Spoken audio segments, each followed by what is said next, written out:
അന്നത്തെ കാലത്തും ആരും അംഗീകരിക്കാത്ത രീതിയിലുള്ള ഒരു കണ്ടുമുട്ടലും ഇഷ്ടപ്പെടലുമായിരുന്നു ഞങ്ങൾ.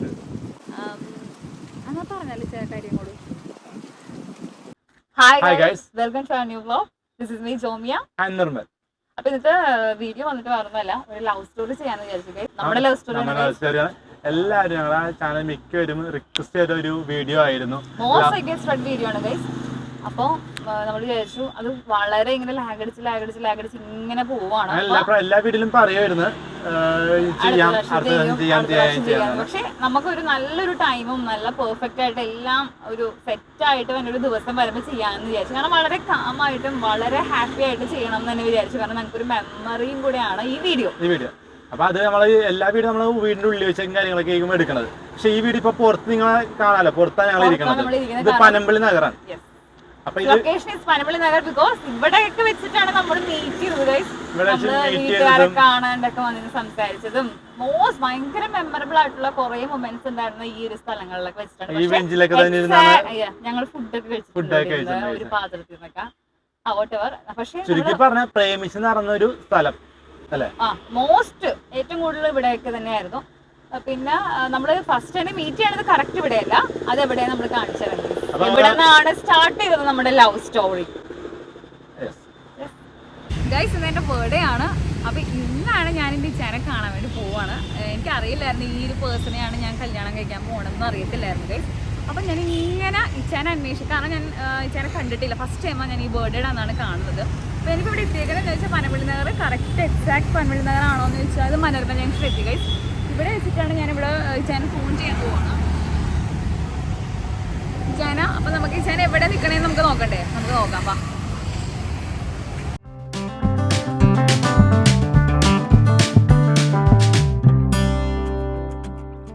ഞാൻ ഇവിടെ അങ്ങനെ വന്ന് നിന്നിട്ട് ഞാനോട് ചോദിക്കുവാണ് ഇച്ചാ എവിടെയാണെന്നൊക്കെ ചോദിച്ചപ്പോൾ ഞാൻ പറഞ്ഞു കൊടുത്തേക്കണ ഒരു അടയാളം എന്ന് പറയണത്, ഞാൻ പറഞ്ഞു കൊടുത്തൊരു ഹിന്റ്, ഞാൻ എവിടെ നിൽക്കുന്നുണ്ടെന്ന് പറഞ്ഞു കൊടുത്തത് ഇവിടെ ക്രോസ് വേർഡ് ആയിരുന്നു ആക്ച്വലി. അതായത് ലൂയിസ് ഫിലിപ്പ് എന്ന് പറഞ്ഞാൽ ഇപ്പം ബ്രാൻഡഡ് ഷോപ്പിന്റെ അവിടെ. അപ്പം നിങ്ങൾ ആലോചിച്ച് നോക്കുക, എത്ര ഇയേഴ്സ് ബാക്ക് ആയിരുന്നു ആലോചിച്ച് നോക്കുക.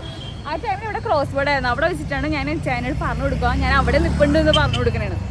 അപ്പോൾ ഇച്ചായൻ പറഞ്ഞു ഇച്ചായൻ സബ്വേയുടെ ഫ്രണ്ടിലുണ്ടെന്ന്. അതെവിടെ നമുക്ക് നോക്കാം ഗൈസ്. അങ്ങനെ ഞാൻ ക്രോസ് വേർഡിൽ നിന്ന് ഇങ്ങനെ നടന്ന് സബ്വേയുടെ അവിടെ എത്തി ഗൈസ്. സബ്വേയുടെ അവിടെ ഞാൻ നോക്കിയപ്പോൾ അവിടെ ആ മനുഷ്യൻ ബൈക്കിൻ്റെ ലോകത്ത് ഇങ്ങനെ ഇരിക്കണേണ്. അപ്പം ഞാൻ ദൈവമേ, ഈ മനുഷ്യനെയാണോ ഞാൻ കണ്ടത്? ഇയാൾ തന്നെയാണോ? എനിക്ക് ഭയങ്കര കൺഫ്യൂഷൻ. അപ്പം ചുമ്മാ ഇങ്ങനെ ഹായ് കാണിച്ചപ്പോൾ ഇച്ചാൻ തിരിച്ച് ഹായ് കാണിച്ചു. അപ്പോൾ എനിക്ക് മനസ്സിലായി ഇയാൾ തന്നെ ആണെന്ന് പറഞ്ഞു. അപ്പോൾ ഞാൻ ഇങ്ങോട്ട് വാന്ന് പറഞ്ഞു. അങ്ങോട്ട് ഞാൻ പോയില്ല, ഇങ്ങോട്ട് വരാൻ പറഞ്ഞു. നമുക്ക് ഇപ്പോൾ അങ്ങോട്ട് പോയി നോക്കാം.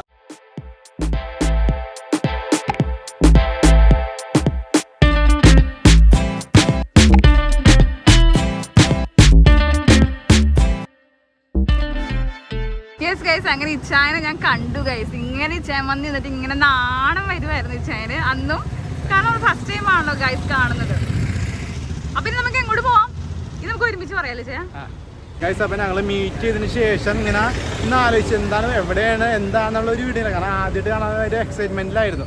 അപ്പോൾ ഞാൻ ചോദിച്ചു അവിടെ പോകണമെന്ന് വെച്ചാൽ അപ്പോൾ ജോ സജസ്റ്റ് ചെയ്ത സ്ഥലമുണ്ട്. ഞാൻ സജസ്റ്റ് ചെയ്തെന്ന് വെച്ചാൽ നമ്മൾ വിചാരിച്ചു കുറേ സ്ഥലത്തൊക്കെ ഞാൻ പോയിട്ടുണ്ടെങ്കിൽ ഭയങ്കര കാമായിരിക്കണം ബേർഡ് ആയതുകൊണ്ട്. അപ്പോൾ നമ്മൾ കുഴിപ്പള്ളി പോകാമെന്ന് വിചാരിച്ചു. കുഴിപ്പള്ളി എന്ന് പറഞ്ഞൊരു ബീച്ചാണ് guys. It's very silent beach. Actually lovers ഒക്കെ പോണത് ബീച്ചാണത്. ലവേഴ്സ് അല്ല, ഫാമിലി ആയിട്ടൊക്കെ പോയിട്ട് ഗൈസ്. അപ്പോൾ ഞാൻ ഇച്ചാൻ പോയിട്ടില്ല അവിടെ. അപ്പോൾ ഞാൻ പറഞ്ഞു ചേട്ടൻ അങ്ങോട്ട് പോകാമെന്ന് പറഞ്ഞു. കുറേ നേരം നമ്മൾ തപ്പി കളിച്ചു ഇങ്ങോട്ട് പോകുമെന്ന് പറഞ്ഞു. ലാസ്റ്റ് ഞാൻ പറഞ്ഞു ഇച്ചാൻ കുഴിപ്പള്ളി പോയായിരുന്നു. കുഴിപ്പള്ളി മീൻസ് എവിടെ എക്സാക്ട് സ്ഥലം ഏതായത്? ചെറായി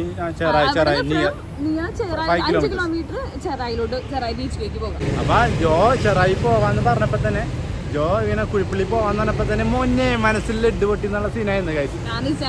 ഞാൻ എക്സ്പെക്ട് ചെയ്യില്ല, ജസ്റ്റ് കണ്ട് പോവാം എന്നുള്ള മൈൻഡിൽ തന്നെ ആയിരുന്നു. അപ്പൊ ജോ പറഞ്ഞ് അവിടെ പോവാൻ തന്നെ. ഞാൻ ഓക്കെ പോവാം, എനിക്ക് സ്ഥലവും പോലെ അറിയാം. ഞാൻ ആദ്യമായിട്ടാണ് കേൾക്കണത് അന്നേരം. ഇല്ല, ഞാൻ കണ്ടില്ല, അന്നാ ആദ്യമായിട്ട് കാണുന്നത്. അപ്പൊ ഞങ്ങള് നേരെ അങ്ങോട്ട് പോയി guys. Speed to the city streets, we began to feel the fire. We rise like tall buildings as the chemicals they take us high.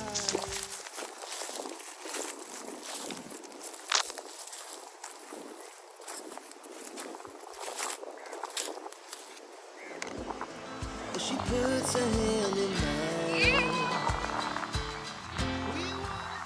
Guys, അപ്പൊ ഞങ്ങള് അവിടുന്ന് നേരെ കുഴിപ്പള്ളി ബീച്ചിലെത്തി. ഇതുപോലെ ഇങ്ങനെ പിടിച്ചോണ്ടല്ല ഗൈസ് അന്ന് നടന്നത്. കാരണം അന്ന് ഞങ്ങൾ ഫ്രണ്ട്ഷിപ്പ് മാത്രമായിരുന്നു. അതുകൊണ്ട് ഇങ്ങനെയാണ് ഗൈസ് നടന്നോണ്ട് ഉദ്ദേശിച്ചത്. ആ, ഞാൻ പ്രപ്പോസ് ചെയ്തിട്ടുണ്ടായിരുന്നു ഗൈസ് അന്ന്. ജോ ഡാർക്കായിരുന്നു ഗൈസ്.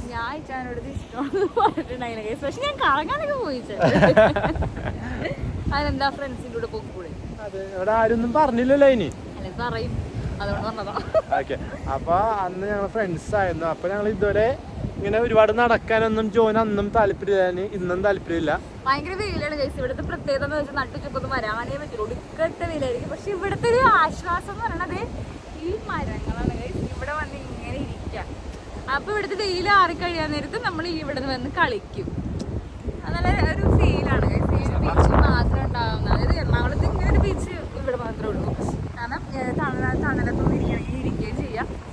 നമ്മൾ ടോപ്പിക്കിൽ നിന്ന് മാറുന്നു. ഞങ്ങൾ കുഴിപ്പള്ളി ബീച്ചിൽ എത്തി സ്വസ്ഥമായിട്ട് ഇങ്ങനെ ഇരിക്കണേ. ഞങ്ങൾ കണ്ടത് അന്നും അതിനെ ഫസ്റ്റ് ടൈം വന്നപ്പോഴത്തേക്കും നടക്കും. ഞങ്ങള് കൊറേ നടക്കും. അവിടെ നിന്ന് ഈ അറ്റം തൊട്ട് ഈ അറ്റം വരെ നടക്കും, നല്ല സ്ഥലം കിട്ടാൻ വേണ്ടിട്ട്.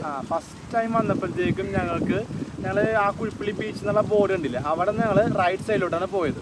അത് രണ്ട് സൈഡും ഉണ്ട്, റൈറ്റ് സൈഡും ഉണ്ട്, ലെഫ്റ്റ് സൈഡും ഉണ്ട്. കുറച്ച് ഈ ബീച്ച് അങ്ങോട്ട് നീണ്ടു നിവർന്ന് കിടക്കുവാണ് ചെറായി ബീച്ച് വരെ. അതായത് ഇവിടുന്ന് ഒരു 5 കിലോമീറ്റേഴ്സ് നടന്നു പോകാനാണെങ്കിൽ ബീച്ച് കണ്ടു തന്നെ നടക്കാൻ പറ്റും. നടന്ന് നമുക്ക് ചെറായി ബീച്ചിൽ എത്താൻ പറ്റും. അപ്പൊ അവിടെ ഉള്ള ഒരു കുഞ്ഞു ബീച്ചാണ് ആക്ച്വലി കുഴിപ്പള്ളി ബീച്ച് എന്ന് പറഞ്ഞത്. അപ്പൊ നിങ്ങൾ കണ്ട ആ ബോർഡിന്റെ റൈറ്റ് സൈഡിലേക്കാണ് നമ്മൾ ഫസ്റ്റ് ടൈം നമ്മൾ വന്നപ്പോൾ പോകുന്നത്. കാരണം ഞങ്ങൾക്ക് ഈ ലെഫ്റ്റ് സൈഡിലേക്ക് ഞങ്ങൾ ഒരുപാട് പേര് വരാറില്ല. കാരണം അവിടെ നിന്ന് അങ്ങോട്ടാണ് അത്യാവശ്യം ഫാമിലീസ് ഒക്കെ പോയി ഞങ്ങൾ കണ്ടിട്ടുള്ളത്. ഞങ്ങൾ നേരെ സ്വാഭാവികമായി അങ്ങോട്ട് പോയി. അവിടെ ആരും ഉണ്ടായില്ല. അത്യാവശ്യം ഫാമിലി ആ ഇട ദിവസങ്ങളിലൊന്നും വളരെ കുറവായിരുന്നു. ആരും ഉണ്ടായില്ല. ഈ മത്സ്യത്തൊഴിലാളികളായിരുന്നു അവിടെ കൂടുതലുണ്ടായിരുന്നു. അങ്ങനെ ഒരു സംസാരിച്ചാണ് ഇരുന്ന്. കുറച്ച് കഴിഞ്ഞപ്പോഴത്തേക്കും ഒരു ചേട്ടൻ വന്നിട്ട് പറഞ്ഞു, ഇവിടെ ഇരിക്കാണ്ട് പറ്റില്ല മക്കളെ എന്ന് പറഞ്ഞുകൊണ്ട് ഞങ്ങൾ അവിടെ നിന്ന് ഓടിച്ചു. അതിന് കാരണം എന്താണെന്ന് മനസ്സിലായത് ഞങ്ങൾ ഇപ്പുറത്തെ സൈഡിലോട്ട് വന്നപ്പോഴാണ്. കാരണം എന്താണെന്ന് വെച്ചിട്ടുണ്ടെങ്കിൽ ഞങ്ങൾ അവിടെ നിന്ന് നേരെ ഇപ്പുറത്തെ സൈഡിലോട്ട് വന്നു.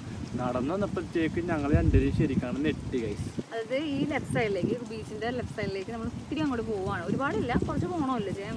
അങ്ങോട്ട് പോകാം. പ്രൈവറ്റ് ആയിട്ട് ചെയ്യേണ്ട കാര്യങ്ങളൊക്കെ പബ്ലിക്കായിട്ട് ചെയ്ത് എങ്ങനെ ഇരിക്കും. എക്സാക്ട്ലി അതുപോലെ ഇരുന്ന് അവരവരുടെ കാര്യങ്ങളിൽ എൻഗേജ്ഡ് ആയിട്ട് അങ്ങോട്ട് നോക്കിയാലും ഇങ്ങോട്ട് നോക്കിയാലും ഒക്കെ അവരവരുടെ കാര്യത്തിൽ എൻഗേജ്ഡ് ആയിട്ട് ഇങ്ങനെ ഇരിക്കുകയാണ്. നമ്മൾ പതുക്കെ പതുക്കെ നടന്ന് ഇങ്ങോട്ട് പോകുന്നു. അങ്ങനെ ഞങ്ങള് അവിടെ വന്ന് ഇരുന്നു, ഒരു സ്ഥലം നോക്കി, ഇതുപോലെ തന്നെ നല്ലൊരു സ്ഥലം നോക്കി ഇരുന്ന്. കാറ്റ് വേണം, വെയിൽ വെള്ളം വെച്ച് വന്നിരുന്ന ചിലപ്പോൾ ഒരു കാറ്റിന്റെ ഡിസ്റ്റർബൻസ് ചെറുതായിട്ടുണ്ടാവും. കാരണം കാറ്റിനെ തടഞ്ഞ് എന്തൊന്നും ചെയ്യാൻ പറ്റും. അങ്ങനെ ഞങ്ങൾ ഇവിടെ വന്നു കഴിഞ്ഞാൽ ബീച്ചിലൊന്നും ഇറങ്ങി കളിക്കൊന്നുമില്ല. എന്റെ കാല് വെള്ളവും എന്നൊക്കെ പറഞ്ഞ് ഞാൻ കളിക്കില്ല. പക്ഷെ ഇങ്ങനെ വന്നിട്ട് കുറെ നേരം സംസാരിക്കും. അന്നത്തെ ദിവസം എന്തായിട്ടുണ്ടെങ്കിൽ ഇതേപോലെ ഒന്നും ഇരുന്ന് സംസാരിച്ചില്ല. ജോ ഇങ്ങനെ തട്ട് ഇങ്ങനെ ഇരുന്ന് ഞാൻ കൊറേ സംസാരിക്കണുണ്ടായിരുന്നു അന്ന്. ഞാൻ ഇങ്ങനെ ഇരിക്കും, അങ്ങോട്ടൊക്കെ നോക്കിയിരിക്കും. ആ ഒരു രീതിയിലായിരുന്നു. കാരണം ഫ്രണ്ട്സ് ആയിരുന്നു. അപ്പൊ അന്ന് ഞാൻ ജോന്റെ മനസ്സിലടങ്ങിത്താൻ വേണ്ടിട്ട് ഞാൻ പ്രപ്പോസ് ചെയ്തിട്ടുണ്ടായിരുന്നു ജോനെ. ജോ തിരിച്ച് ഒന്നും നമുക്ക് റിപ്ലൈ തന്നിട്ടില്ല. അല്ല, എനിക്ക് പെട്ടെന്ന് ഞാനോട് ഇഷ്ടം വരാൻ വേണ്ടിയിട്ടൊന്നും തോന്നിയിട്ടില്ല. കാരണം എന്തെങ്കിലും നമുക്കൊന്ന് സ്ട്രൈക്ക് ചെയ്താലാണല്ലോ ഇഷ്ടം വരത്തുള്ളൂ. അതെങ്ങനെ ഇഷ്ടം വന്നു എന്നൊക്കെ നിങ്ങൾക്ക് ഈ ലവ് സ്റ്റോറി കണ്ടിന്യൂ ചെയ്യുമ്പോൾ നിങ്ങൾക്ക് മനസ്സിലാകും. ഇപ്പം എന്തായാലും ഇഷ്ടമായിട്ടില്ല അല്ലേ ചെയ്യാം. ഇപ്പൊ വൺ സൈഡ് ലവ് നിന്നിട്ട് നമ്മൾ സംസാരിക്കുകയാണ്. ഞാൻ ഫ്രണ്ടായിരുന്നു, അന്ന് എന്റെ ഫ്രണ്ടായിട്ട് ഞാൻ ഫ്രണ്ടായി ഇരുന്നോണ്ട് ചൊരഞ്ഞോണ്ടിരിക്കണേന്ന്. പക്ഷെ എന്നാലും ഇടയ്ക്ക് ഇഷ്ടമൊക്കെ വരും. അപ്പൊ ഇഷ്ടം എപ്പോഴും ഉണ്ടായിരുന്നു. അന്നോട്ട് ഇഷ്ടമായിരുന്നു. ഫ്രണ്ട്സ് ആയിട്ടൊന്നും അംഗീകരിക്കാൻ അക്സെപ്റ്റ് ചെയ്യൂലായിരുന്നു. ഫ്രണ്ട്സ് എനിക്ക് ഇഷ്ടമല്ലായിരുന്നു. ഫ്രണ്ട്സിന് ഇഷ്ടമല്ലായിരുന്നു. അപ്പൊ അങ്ങനെ അവിടെ ഇരുന്ന് കുറെ നേരം സംസാരിച്ചു ജോ. അപ്പൊ ഞങ്ങൾക്ക് ആരോട് സംസാരിക്കണമെന്ന് ജോ അവിടെ നിന്ന് മണ്ണി കളിച്ചോണ്ടിരിക്കുന്നത്. കുറേ സംസാരിക്കണേ. ഞാനിങ്ങനെ വീട്ടിലെ കാര്യം, ഫ്രണ്ട്സിന്റെ കാര്യം, നാട്ടിലെ കാര്യവും അവിടത്തെ കാര്യം ഒക്കെ പറയാനുണ്ട്. പക്ഷെ സത്യം പറഞ്ഞാൽ ഞാൻ അന്ന് അതൊക്കെ കേട്ടോന്ന് വെച്ചാൽ ഇല്ല തോന്നുന്നു. ഞാൻ ആ മണ്ണി കളിച്ചോണ്ടി. കാരണം ഞാൻ ആ ടൈമിൽ ഭയങ്കര ഡിപ്രസ്ഡ് ആയിട്ടുള്ള ഒരു ടൈമായിരുന്നു എൻ്റെ. അപ്പൊ ഞാൻ കുറേ നാളുകൾക്ക് ശേഷമാണ് അങ്ങനെ ഒന്ന് പുറത്തേക്ക് ഇങ്ങനെ ഒരു സ്ട്രേഞ്ചർ എന്ന് തന്നെ പറയണം കേസ്. കാരണം നിങ്ങൾക്ക് അത് മനസ്സിലാവും എന്തുകൊണ്ടാണ് ഞാൻ സ്ട്രേഞ്ചർ എന്ന് പറയാൻ റീസൺ എന്താണെന്ന്.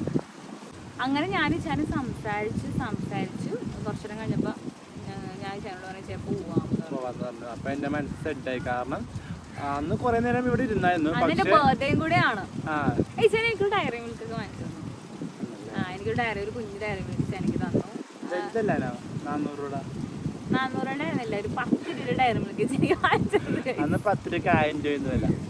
എനിക്ക് 10 രൂപയുടെ ഡയറി മിൽക്ക് ആണെങ്കിൽ എനിക്കത് ഭയങ്കര ഹാപ്പി ആയിരുന്നു. കാരണം എൻ്റെ ബർത്ത്ഡേക്ക് അന്ന് ആ ഒരു ദിവസം എനിക്ക് ആരും ഗിഫ്റ്റ് ഉണ്ടായിരുന്നില്ല. ഞാൻ പറഞ്ഞായിരുന്നു ഡിപ്രസ്ഡ് ആയിരുന്നു ആ ദിവസം. കാരണം അന്നൊരു ബർത്ത്ഡേ ആണെന്നുള്ളൊരു ഫീൽ പോലും എനിക്ക് ഉണ്ടായിരുന്നില്ല. അന്നൊരു ബർത്ത്ഡേ ആയിരുന്നു എന്ന് അറിഞ്ഞത് ആയിഷാൻ എനിക്ക് ആ ഒരു സ്പീച്ച് തന്നപ്പോഴാണ് എനിക്ക് ഭയങ്കര സങ്കടവും സന്തോഷമൊക്കെ ഒരു കുഞ്ഞിഷ്ടം എനിക്ക് തോന്നിയത്. കുഞ്ഞിഷ്ടമല്ല, കുഞ്ഞൊരു ഹാപ്പി മൊമെന്റ്. ഒരു ബർത്ത്ഡേക്ക് നമുക്ക് എന്തെങ്കിലും കിട്ടുമ്പോൾ നമുക്കൊരു സന്തോഷം വരില്ലേ, അങ്ങനെ എനിക്ക് കുഞ്ഞ് സന്തോഷം വന്നത് ആ ഒരു മൊമെന്റായിരുന്നു. അങ്ങനെ നമ്മൾ ഇവിടെ നിന്നുകൊണ്ട്